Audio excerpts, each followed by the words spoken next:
Good morning to everyone. My name is Ricardo Rivera. I'm the Secretary of the Blue Shield from Peru. This is a presentation. First, I would like to introduce Peru. Peru is in South America. It's in here, the map in blue. We are a committee. I would like to start saying that Peru has a variety of cultural heritage that's movable, immaterial, that it's really vast and different from each other. We have buildings, we have paintings, we have immaterial cultural heritage like processions, like Señor de los Milagros. We have a lot of culture in our gastronomy, and we have a lot of things we would like to protect. And in that sense, we are moving forward to this organization. I would like to also state that the conception of starting the Blue Shield in Peru was started when we begin the master plan for this historic center of Lima. I would like to point out that because it was a milestone in that changed a lot of things in the planning, and things started to happen in Peru and Lima. For the historic center of Lima, there was a resolution, a ministerial resolution that gathered a lot of institutions. One of those tables, round tables, was for the risk management of cultural heritage. It was the first table that talked and was expected to give a result that would be put into a plan, into a normative law. This was an arduous understanding. It was the conjunction of the civil defense organism. There are two civil defense organisms in risk management organisms in Peru. There is CENEPRED that deals with all the things that are prevention, and there is INDECI that deals with all the things that are in response of post-disaster. And these two institutions agreed in that cultural heritage was not part of this equation in response. And we try to give them the view that there is no conflict between the life of people and the cultural heritage that needed to be protected. They are related, and they are part of the same thing we want to protect. And that started everything. Why do I say that? Because in this roundtable, there was talked about institutions, there was talked about ideas and a form of protection to the cultural heritage. And one of the measures that we took was the reach to the Blue Shield as a part of institution that would give us advice on maybe we could have a network for the protection of cultural heritage in risk. And that started the talk we had after when we reached by chance with Emma, and we started the foundation of the Blue Shield in Peru. The Blue Shield in Peru is conformed by ICOM Peru, the Instituto Ribagüero, ICOMOS, and El Archivo General, because we don't have IFLA or ICA. The conformation or the organization of the Blue Shield is the president. There is a board, me as the secretary. There are the 4 founding institutions, and we wanted to start regional committees because we are in Lima and we need several bases in other cities, so we could expand our work. There are this is the distribution of the members. There are active members, institutions that we want to work with. We are honorary members. There are friends, like people that will help, and we have the founders, right? There are actions that we are doing right now as a Blue Shield. The first thing I would like to say is that in Lima, there are like 550 Blue Shields were placed in national monuments along the historic center of Lima. This was part of the things that the president of the Blue Shield, Luis Martin Bogdanovich, made when he started to work with the municipality of Lima. This was a strategy to like put into view as something that other institutions didn't see, like civil defense didn't know when they were working with the monument, or maybe the municipality didn't know when they were the special value that has different buildings. And this was a way to show the vulnerability, the state in which the monuments were placed, were in the historic center of Lima. It worked because right now everyone recognized the monument, everyone recognized the Blue Shield, and it was like the first milestone that started the identification of monuments in the historic center of Lima for everyone. And we're working in this line through other cities. We are trying to apply this exercise we made in Lima into other historic centers. Right now, we are starting to also put Blue Shields in different events and try to get it to be known to other institutions. Like this was a commemoration for the 100 years of the construction of la Basílica de María Auxiliadora. This basilica was constructed in honor for the centenary of the independence of Peru. It has a significance. It's in the historic center of Lima, just in the border, and it has like 100 years.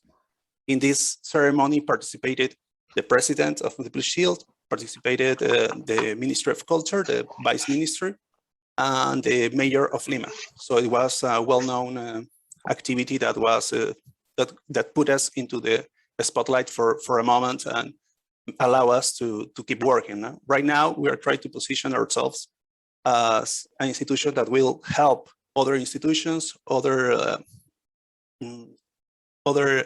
organizations in the government of Peru, in allow us to keep working and to better understanding the risk management and response protocols that the Hague Conventions enforce. Right now, we are putting Blue Shields in some of the monuments that are in the historic center of Lima. The ones that weren't put in the first like 550. In the historic center of Lima, we have like 641 monuments and other buildings that are equally equally like with equal value, but haven't been put into the monument list because of the bureaucracy that we have right now. So we're trying to promote that and keep protecting these buildings, right? This is La Casa Coronado that has suffered a lot of changes through the years, and we put it at the request of the owner that had been making renovations. There have been like an initiative in Arequipa, that's another historic center of Peru, in which in a form of work like we made in Lima, they're putting like 301 Blue Shields in their monuments in the historic center of Lima, and also a QR code so that they can see the history of the house that they're putting in. For example, this is the Iglesia y Convento de la Merced that has been, there is a little ceremony in the putting of the Blue Shield. There is like a lecture of poems and and like show of the culture that it's around the building and the same people, no, the immaterial cultural heritage is also put into place there. There's also there has also been ceremonies in Cusco that have been made. 3 bull shields were put in Cusco this last year. And we're trying to keep in touch with the mayor of Cusco and other cities to reply these initiatives. For this work, I may forgot to tell you that the first thing we did as we started in the Blue Shield Peru was to get in touch with all the local governments, like municipalities, just to let us know that we are here to help them and like show what the work of the Blue Shield should be. Because not many know about this emblem, and not many know about the work of the Blue Shield, and we're trying to get in touch. And some of them replied, and these replies were like the example of the replies were in the work we were made. Some these publications where this put on of the Blue Shields, of the emblems. And it's just the start of the work, because the putting of the emblem is just a show of what we want to achieve. Is of what we want to achieve is just to make it participation and a diffusion of the ideas of the High Convention. Right. There is also another work that we made during the Lima protest of this year, 2021. There was like a lot of protests in the historic center of Lima. The monuments were also being vandalized as a part of this protest, and there was like a little action that we made with some volunteers. They're called now Cultura Intacta. We approached them, and because we don't have the manpower to make all the work we want, but they help us, and they help us like protect with this film paper, like the sculptures, so that if they want to vandalize them, they will be vandalizing the film, and that worked, and it could be like replied in other cities. So it was our response in the moment, because we had like a day to plan this, and it was like made possible with the help of these volunteers. Then the volunteers that we started to work in other areas, because we work closely with the municipality of Lima, and they started to work in restorations and try to make this work to know how it is to take care of the cultural heritage that we have in Lima. No? Also, there was an initiative by our president, Luis Martin, that was focused in the diffusion of the ideas and the protection and identification of the monuments with the kids of the different schools of the historic center of Lima. This was made in 2020, where a lot of people, like a lot of kids, were part of before COVID, and then also replied in 2021. This photo is of the pedonization of the historic Central Lima that is being held, but it was a tour around Lima with the president is here for all the monuments and the significance of the Blue Shield. No, they were called the guardians of our heritage, like to instill in them the love for our cultural heritage, right? And maybe I'm getting ahead of myself, but it also led to the Ministry of Education to contact us to try to include this kind of dynamic into the curricula of schools in Peru. So into still like and in protecting the cultural heritage through this dynamic. And we are like working in that and trying to incorporate it into the curricula. Also, and this was an event that marked an before and after. The first thing I talked about was like the master plan. In the master plan, when we were trying to reach all these institutions that dealt with the risk management, response protocol, emergency response, and everything, we developed the response protocol for cultural heritage, one of which was put into practice in the Jesus Reparador fire that happened in Mesa Redonda in 2019. Me and two more architects led the rescue of 65 movable objects inside the church. We were in that fire. It happened because, and I can't say it enough, because in the table when we were working with all the institutions, we had we got in touch with the head of the firefighters that was there in the fire.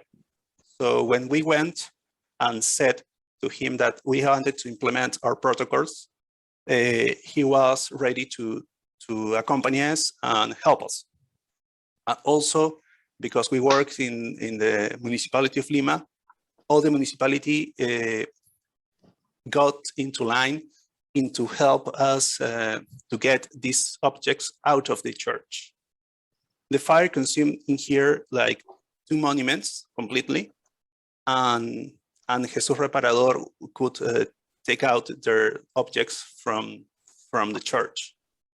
I'm here like moving some objects with the help of the firefighters. This is me, this is the other architect, Juan Pablo Jesus, that we work together. And this is a firefighter helping us like getting things out of the fire. The protocols were put into place, and after this, a lot of changes started happening also in the municipality of Lima, because they knew they had to implement and put into a normative like these procedures. So it doesn't depend of one person being there to put it into practice. They were like after this, they were also the Minister of Culture approaches to make a protocol for all Peru, but that happened to be in a stalemate because of the changes and political changes and everything. No, so right now it's into pause, but we are trying to get it to be a national protocol, right? This happened like we had an atrium, and we first put the objects in there. In there, there was a person like was recording and all the objects that were getting out of the church, and then with the help of some people of the municipality, we took them to a safe place, right? And the aftermath of this fire was that several of parts of the monuments were like in need of a shoring project. So it has to be, the structure were like weakened, and they have to be because of the water, because of the fire, because everything that happened. And it started also the shoring project of that I'm in charge of in the municipality of Lima, but that's another thing.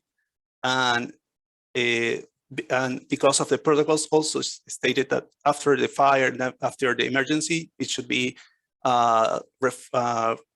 structural like reinforcement. Like these emergency response protocols were like recently put into a plan made by the municipality of Lima,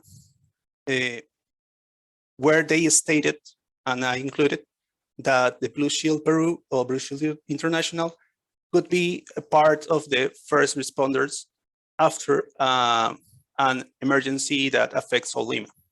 This allows us to get a place in the camp after an disastrous event, right? So it's the first time that the protocols are put into, well, the second because the master plan put it into there, and this is the first time that the civil defense are putting into their procedures the protocols that we made for cultural heritage. And they're also putting the space for us to work in an emergency. It's put into the document. So it allowed us to work even after these disastrous events, right? And that's what we wanted to do with the Ministry of Culture, but because of these changes, we couldn't put it. But we're putting, we searched for another way. And right now in Lima, that's because it's only in Lima, we have these protocols that allow us to work in cultural heritage. We're trying to replicate it in Arequipa, in Cusco, and other historic centers. This also is because this is one example that we put also always, because in 2007 there was an earthquake in Pisco, and la Iglesia de la Compañía was like almost destroyed. There were some vestiges that could be rescued, and also there was a lot of movable objects inside this rubble. But because of the protocols or the procedures, normal procedures that followed, it was all cleaned up and put into the wasteland, right? And everything was lost. And the Ministry of Culture could do nothing because the procedure of the civil defense were working like for their own path. And this is what we always try to avoid. All because this happened, and I hope and I want and never to happen again, right? Also, the work of the Blue Shield in Peru, we're trying like to make changes on the normative aspect. Like I said, there is an initiative to the proposal of response to urban fire affecting cultural heritage with the Ministry of Culture that installed, but we're trying to get it to start working again. There is the proposal that made the Ministry of Education for us to include these guardians of the heritage, the dynamic into the curricula. And there was also an approach with the Congress of Peru into an opinion we made for a law they made. And there is a law that declares of interest the recuperation, protection, and put into value of the historic center of Lima, the monuments. And there is also a work we made. We're trying to make, it's like, we don't have someone to manage everything in the web page, but we have a web page that we put into online, and we're trying to keep everything that we're doing in there, but it's really difficult because we're really few people, and it's like, and we can't keep up to all the things we could be doing, right? And that's all, my friends. Thank you for your attention.